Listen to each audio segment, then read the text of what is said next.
Hello everyone, welcome to ITLS Academy, and today we are going to perform amylase test. So we all know amylase is an enzyme that helps to break the starch into sugar. Okay, and this test is crucial for bacterial identification as some bacterial species possesses the amylase enzyme while others do not. Okay, so the chemical used in amylase test are present here, and first of all, the first chemical is potassium dihydrogen phosphate, and the potassium dihydrogen phosphate act as a buffer to maintain pH. Second chemical is disodium hydrogen phosphate. Okay, disodium hydrogen phosphate help to maintain a stable and optimal pH for amylase test to function effectively. Third chemical is agar. As we know that agar is a solidifying agent, so agar acts as solidifying agent and base for the growth medium. This is also used for bacterial culture to grow the bacteria, and the fourth chemical is magnesium sulfate, act as cofactor of the enzyme amylase, enhancing its activity. Fifth chemical is sodium chloride, and sodium chloride often included as an activator or compound or component of the buffer system. It is also indicated as a activator. And sixth chemical is starch. Starch act as substrate or the food source for bacteria being tested. So these are the chemical for the amylase test, and then we have to weighing these chemical on the weigh machine, and after weighing we have to put this chemical into water, 100 ml water. So we are going to weigh all these chemical on weight machine and put this chemical into 100 ml of distilled water for media. Okay, and first chemical is potassium dihydrogen phosphate, and we have to take 0.3 gram into a distilled water. Second is disodium hydrogen, and also we have to take 0.6 gram in 100 ml of distilled water.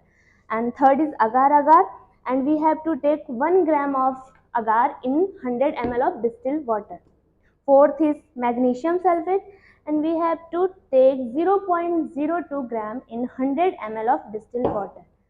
And the next is sodium chloride, and we have to take 0.5 gram in 100 ml of distilled water. And the last is starch, and we have to take 0.8 gram in 100 ml of distilled water.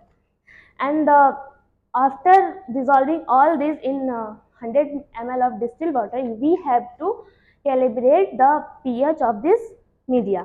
Okay, and after dissolving all these chemical, we have to calibrate the pH. So this is pH machine, and we are calibrating our pH on that machine, and the video is already posted on the ITLS Academy page. So if you are interested, go and check.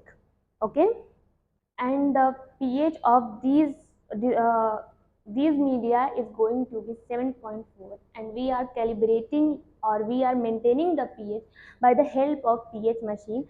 And if you are interested in knowing what is pH calibration, go check our ITLS Academy page. So this is our prepared media, and we are going to sterilize this media with the help of autoclave. And this media is going to be sterilized at 121 degrees Celsius temperature and 15 psi pressure for 20 minutes.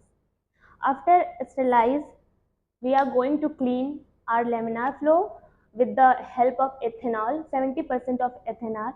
And after cleaning, we are going to switch on the UV radiation light for 20 minutes. The video of sterilization like autoclave and laminar flow are already uploaded on the page ITLS Academy. If you are interested, go and check. And after solidifying these media, and we are going to check result after 48 hours.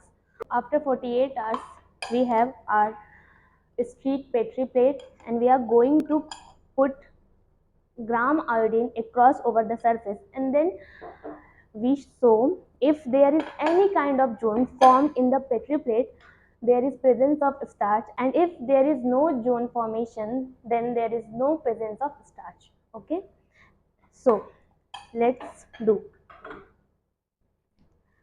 This is gram iodine, and we are going to pour across over the Petri plate.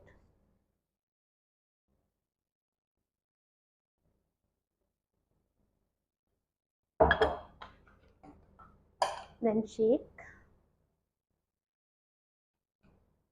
and then we have to wait for 5 minutes to check the result. Okay, after 5 minutes, let's check the Petri dish. There is no formation of any kind of zone, so there is absence of starch. So this is the whole practical of amylase test, and if you have any queries, please DM or contact with us ITLS Academy. Please do like, comment, share and subscribe. Thank you.